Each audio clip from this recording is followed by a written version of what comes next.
We are living in some crazy times right now. You got a lot of stuff going on. You got a pandemic going on with coronavirus.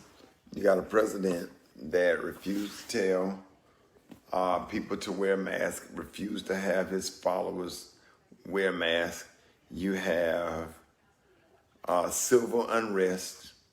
You have video after video, hundreds of thousands of videos of police brutality on people of color and videos of police brutality of people of all colors.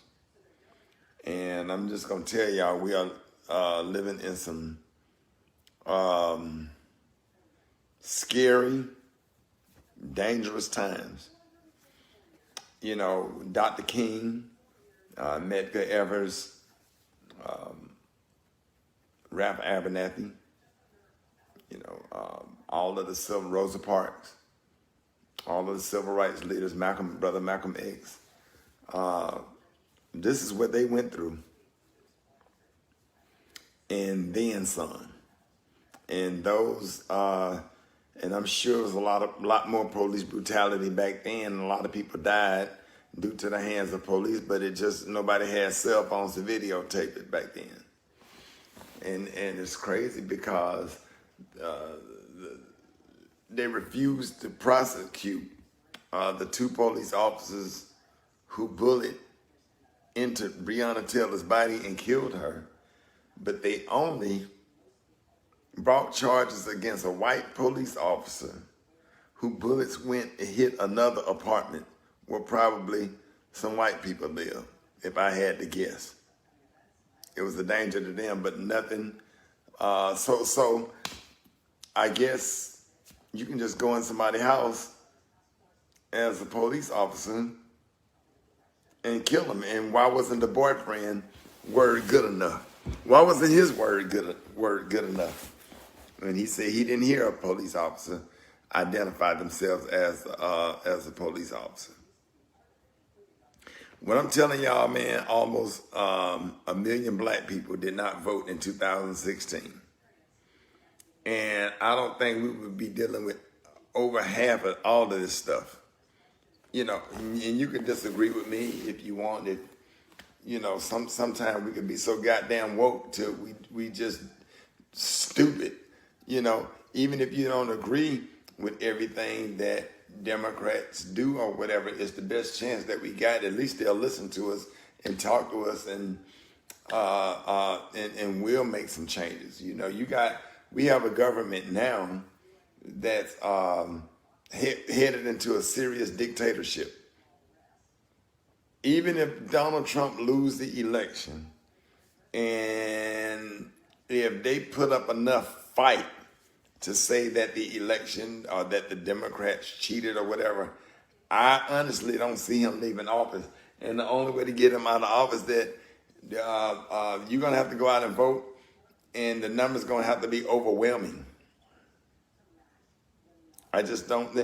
I had a little thing for my grandson today for their little swing set, and I just think I picked the wrong day because, you know, the kids had a great time, but my spirit is down. My spirit is not right. I'm afraid for black people. I'm afraid for all people of color. I'm afraid of police officers. Donald Trump have emboldened them and made it okay for them to kill black people. There's no, you know, don't holler, don't talk that black on black crime shit, because when black people kill somebody, they get prosecuted and sent off to prison. So Black Lives Matter. So why, when somebody white kills somebody black or whatever, you know, white police officers kill innocent, unarmed black people, why they don't get prosecuted? The prosecutors are friends with the police department. It is a total conflict of interest. There need to be independent investigation on police departments. And police officers need to live in the community in which they serve. It need to be a certain level of community policing. And shit is just really, really scary. And what I'm telling y'all, while everybody out here buying Jordans and twerking and clubbing and having a good time, you better go get you something to protect yourself. You better go get your goddamn AR-15 and watch some damn videos and prepare for your power to be cut off, your sewage to be cut off, extra food and stuff that you have to live off, because I don't know what's going to happen next. I don't know where we headed. Almost like the world is coming to an end. I'll make a whole nother video about, I don't understand it. 400 years of praying for your enemy, and here we are in the same damn place where we were in the 60s. Maybe they don't have a black fountain, white fountain. Maybe you can go in any restaurant and eat where you want to eat. But it's the 2020 version of 1963.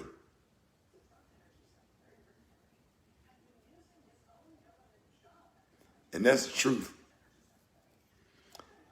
I'm telling you, man, you better get out and vote. You better go take 10 people to the polls to vote. And I'm not talking about just presidential election. And 2 years from now, when the midterm elections come, you better know who's running for district attorney. You better know who's running for school board and mayoral and city council. It's crazy. They'll take people like Tim Scott and Clarence Thomas and the district attorney of Louisville, Kentucky, and prop them up and just use them to make it seem like the rest of us black people are stupid.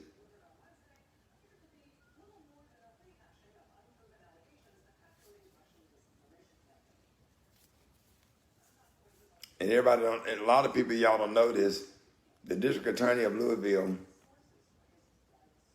is married to Mitch McConnell's, Senate Majority Leader Mitch McConnell is married to his granddaughter. And he have aspirations for higher office, maybe becoming the governor of Kentucky. And, you know, and racism is real. It ain't never went nowhere, but now it's just totally popular. It's just totally popular now. You got fascism going on. You got this Q thing. You got skinheads. And Donald Trump, every time he talks, he does like that, which stands for white power. And you can see it in videos. You can see it in pictures. And I have never seen shit like this in my life. I've never seen people just, but look at all the videos on Facebook with white people openly calling black people nigger. Like 1963 is back. A whole 2020 version is back. It's scary. It's dangerous. Black people coming up missing. Black people are being hung. It's all of a sudden these mystery hangings, which they claiming that they are suicides. And you got mobs of white people riding out through the night, grabbing random black people, killing them. It's a case, I can't think of where it is, where they hung a black person and threw him in the ditch and set him on fire. And it didn't even make major news.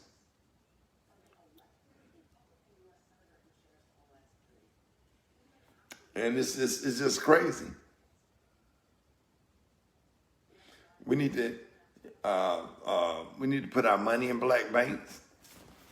I am calling every goddamn athlete that played for Louisville Cardinals and Kentucky, University of Kentucky basketball and football to walk off the field.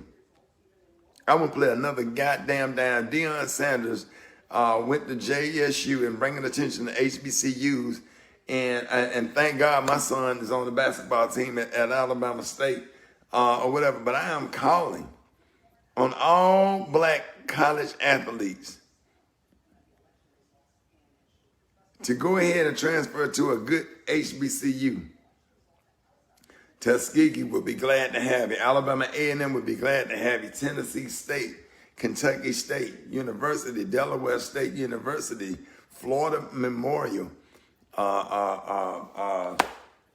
FAMU. It's a lot of historical. Yeah, that was in Iowa. Universities would be glad to have you. I am calling for all athletes at these universities to walk off the field. This is how they feel about you.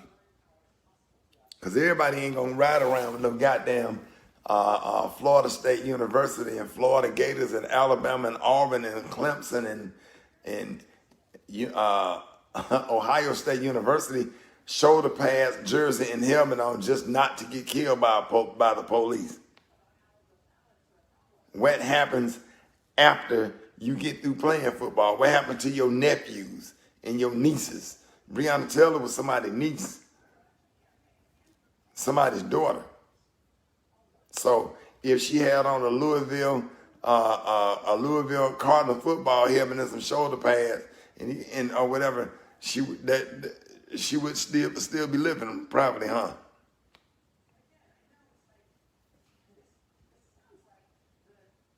Unbelievable.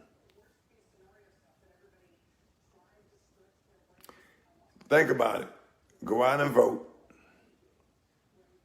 Even if you don't have to love Joe Biden, you don't have to be a big fan of Kamala Harris.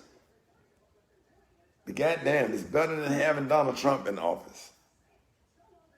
Because this man panders to dictators and he loves dictators. And if you get him for 4 more years, I wouldn't put it past him to pass laws where he can have a 3rd term. Scary. Y'all have a good night.